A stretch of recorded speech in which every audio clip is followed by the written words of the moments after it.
Hello everyone and welcome back to a brand new video where today we are here on F123. Yes, I haven't spoken wrong, we are back playing last year's Formula 1 game here on the channel. Now recently we've done a few different videos obviously going around and playing various Formula 1 games from yesteryear. We went back to F122, which is arguably the worst of the modern Formula 1 games. We went back to F1 2021, which many would consider the best ever of the modern Formula 1 games. And then we also went back to F1 2013 as, you know, one of the most loved Formula 1 games as well. So I'm going to continue this series on, kind of jumping around here and there. This time out, we're going to be back on F123. Now, a lot of people obviously have gone back to this game already. Gary, who I do co-op career mode with, has pretty much gone exclusively back to F123 outside of that series. For a lot of people, F124 kind of feels like F123, but made slightly easier and slightly worse for various separate reasons. So we're going to be going back in today and just taking a look at why a lot of people feel that F123 was in fact better. Now, of course, if you're new around here, please do make sure you get yourself subscribed. I want to say a massive thank you to everybody that helped get us over 135,000 subs last week as well on the channel. But immediately then, obviously one of the big things that we've lost between F123 and F124 was, of course, the Breaking Point storyline. Ultimately, I played them once. I think most people play them once and then never touch them again. But obviously, yeah, there were no new drivers still inside F124 that obviously weren't in F123 either. So in terms of that as well, it kind of felt for a lot of people that the difference between these two games was a bit too similar. Well, there wasn't enough difference between these two titles. Now, I don't believe as well that we've got any new tracks on F124 that we didn't have on F123. In fact, we've actually lost one in Paul Ricard, which now isn't on the F1 game anymore, which is a little bit of a shame. Of course, we've got all 24 of the current calendar events and Portugal, which obviously we've got inside this year's game as well there. But I think the big one for a lot of people, why F123 is, you know, looked back on a bit more fondly than F124 currently is probably the modding support. Basically, everything you can do on F124, you can do on F123, and then you can do a lot more with changing liveries, teams, drivers, everything like that. We had a lot of fun with there was a mod that you could use on F123 where you could change who was where inside the game, because ultimately, trying to create particularly interesting storylines in F124, it can be a little bit of a challenge from time to time. But yeah, let's jump in then. Of course, we even had some of the F124 cars inside F123 as well, which is quite impressive. As you can see, yeah, we get a bit of a look. We actually had most of the teams. Did we have every single team? 1, 2, 3, 4, 5, 6, 7, 8. We were only missing Ferrari. Every single other F124 car was already in F123. So it does beg the question, why did we ever move forward with it? We've got an F1 sim racing preview, which was McLaren and Alpine as well. Both of those liveries, I believe you can get in F124. But then, yeah, we'll move back over to the 2023 cars. Of course, we did have supercars as well. I genuinely don't know whether they're in F124. I've never used them. I don't think they are anymore. But I guess, yeah, they were pretty terrible, as I've said, on every F1 game. But, I mean, let's jump in. We'll do a few laps. We will go... I mean, last year's Alpine looked pretty good, didn't it? We'll go with that. And we'll kind of just talk about what I think made F123 so much better. Well, it's taken me about 3 seconds until I got on the road before I remember the first thing that I prefer about F123 to F124. And that was, of course, the engine sounds. This year's game, don't know what it is, they just sound a bit more interesting, kind of a bit, you know, kind of more Formula 1-y, I guess is probably the best way I can describe it. Now, of course, immediately, you know, there were a few tweaks to the handling model and things like that. I feel like F124 has done some basic things better than F123. For example, you know, like the dry to wet line, I think, is way better inside F124. Unfortunately, there seems to be a new glitch recently, which has absolutely screwed over the AI in full wet races that they pit right towards the end of the Grand Prix. But apart from that, yeah, the transition between dry and wet lines inside this year's game does seem to work a lot better than F123. But apart from that, obviously, you know, you've got things like the tyres when you rub up against the walls now take damage and things, but pretty much everything else about F123 handling model felt better. Obviously, we spoke about F122, how just impossible the cars were to feel. F123 kind of struck a good balance between kind of F122 and its complete lack of grip, and F124 and its just abundance of grip inside the game. Now, the cars do admittedly feel a little bit heavier on F123 as well. Of course, there were some changes to the steering, kind of the way that all works as well. So it's kind of a little bit weird to kind of readjust again to F123 there. But you can just see, if you really try and be aggressive on the throttle, the car won't just immediately spin out on you. But it will certainly kind of, you know, it felt more rewarding on this year's title when you got everything hooked up than it does on F124. Now, I think ultimately, for a lot of people as well, the bigger reasons why F123, I think, is looked back a bit more fondly as well is actually a more kind of the racing experience, which we'll get into in just a moment as well there. But yeah, it really does just feel like F124 was kind of just F123 on easy mode. Obviously, like I said, some of that was a little bit unlucky. You know, Red Bull obviously absolutely dominated the 2023 season. When F124 dropped back in May, obviously Red Bull had pretty much dominated the first half of, well, the first quarter of the 2024 season as well. So I think there was immediately less and less hype going into the new game as well, obviously because IRL Formula 1 had been so one-sided for as long as it had been. But, you know, when Mercedes was dominating for years, obviously in the 2010s, and that didn't stop people, you know, more and more people coming into the F1 game each and every year, and of course more and more people playing it. But I think that was also because every year felt like an upgrade. This has been the big problem over the last 5 or so years for Codemasters and EA and everything else. They've spent far too much time working on just completely pointless stuff, and it feels like F1 2020 was great. 2021, I think, is slightly better. A lot of people would say otherwise. 2022 was a huge downgrade. 2023 was a step back in the right direction. They were slowly kind of figuring out how the ground effect cars should handle in the game. And then 2024 feels like they've taken a step backwards again. It feels like over the last half a decade, we just have not seen kind of steady progress like we did from, you know, like 2016 to F1 2021. Every year's game, probably with the exception of 2019, felt better than it did the year before. That's the big issue that we've still got at the moment. Let's also just appreciate as well how insanely quick this Alpine is. The cars were definitely quicker in a straight line on F123 as well as standard. They were probably slightly too fast inside this year's game when you got it hooked up.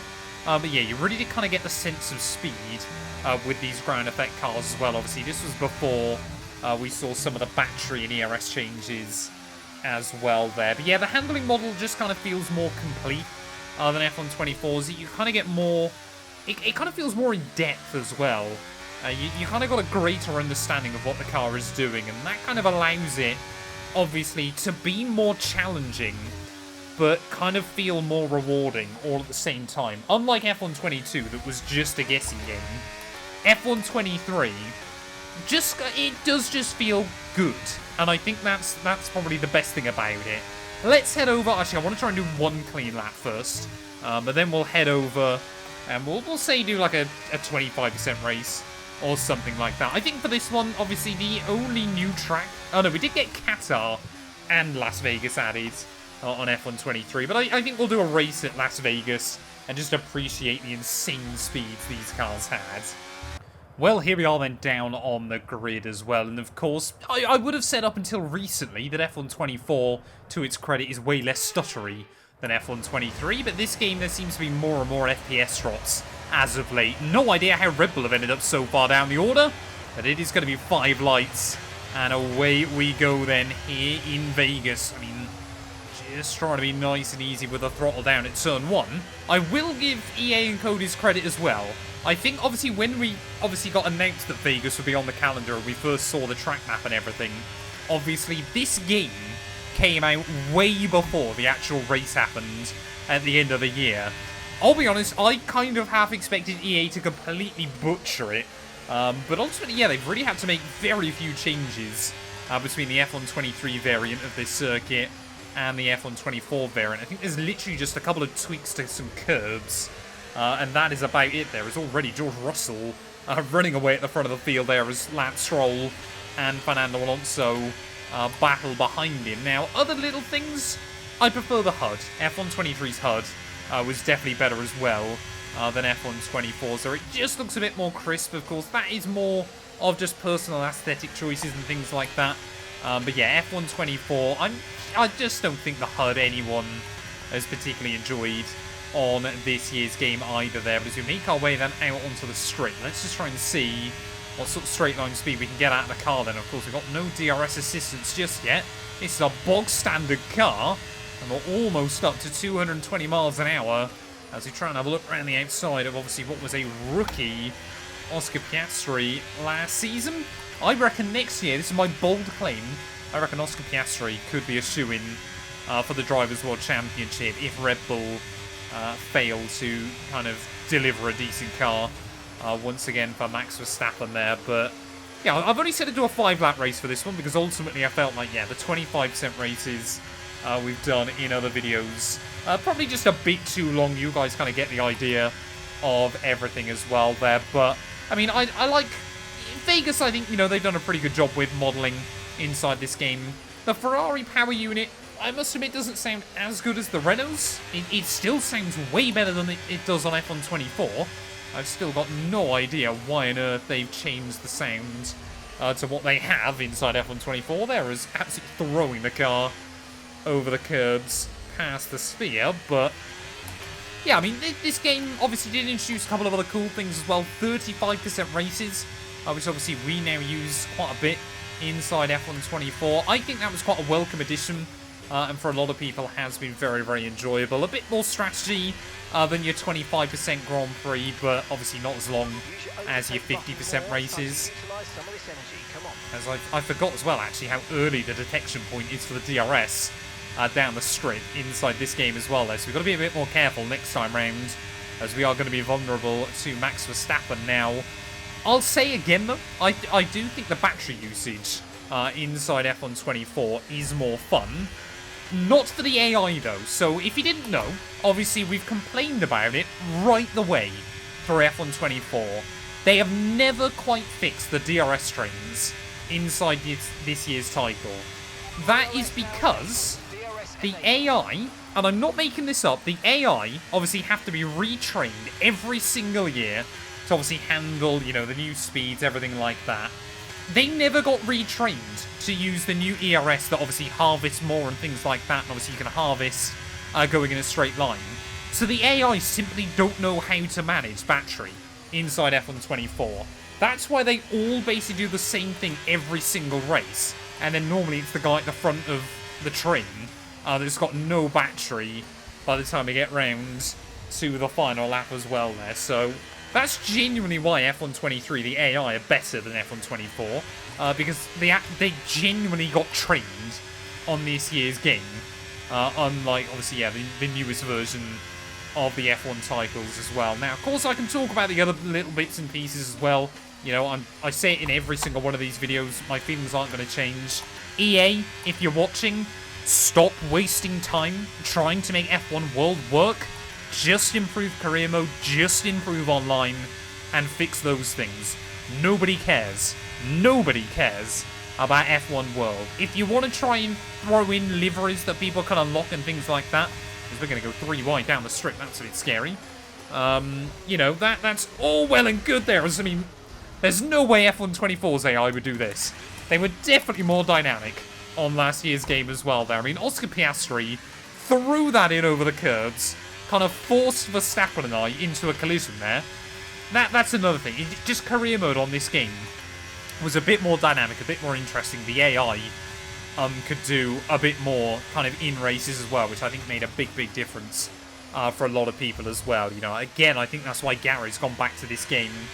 Career mode wise, you can just do so much more with it at the end of the day there. But like I was saying, F1 World, bin it off. Nobody cares. Nobody's using it. You've got to just stop trying to make it work now and just focus on actually improving aspects of the game that people like. You got rid of, you got rid of sports cars and things like that nobody was touching as well. I think they've got rid of them. I don't think they're in F1 24. So it's time you accept that F1 World isn't working either inside these games. And, maybe bring back classic cars. I think I'd love at some point for them to bring back like a classic season. I think MotoGP did that one year. I think it was MotoGP like 22 or 23. They actually made it so you could do like the full 2007 season or something like that. Give us, we had 3 of the 2010 cars in F1 2021, I want to say, or 2020. Give us, a classic Formula 1 season or something like that, 2010. Imagine we obviously got all of those cars from that year with, like, South Korea and India.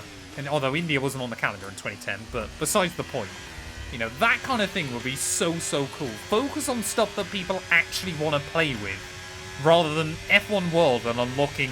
Well, this year, you unlock next to nothing. I genuinely think that they might be binning off F1 World in the near future, because there's so little that they're doing with it anymore as well there. And honestly, I say good riddance. Whoa! That was not what I wanted to do. There you go. That is a reminder of how F1 23's handling model is a little less forgiving than F1 24's as well there. But yeah, I must admit, obviously, I would say just the F1 23 is a better game. Obviously, if you played F1 24 and, you're thinking about trying F1 23, I would say it's better. It's not amazingly better without kind of modding it and a lot of things like that, but obviously there were so many mods available for this year's game as well there that obviously you just cannot use on F1 24 because of the anti-cheat now. So yeah, I'd say like F1 24 is probably like a 5 out of 10. F1 23 I would probably rate a 6 or a 6.5. Where obviously like F1 22 was probably a 3.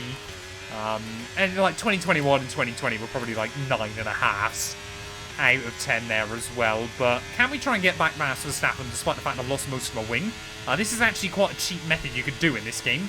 Losing your wing would make the car quicker, as that is complete VMAX there down the straight, 226 miles an hour in the Ferrari as well there. George Russell is going to win the first ever Las Vegas Grand Prix as well at the end of the day. But yeah, like I said, let me know, did you guys play F1 23? Did you like it? Would you say it's better than F1 24? Maybe I need to go back and play more of this game in the future as well. But thank you all so much for watching this video, and we'll be back very soon with more classic F1 games. I think maybe we'll go F1 2020 next.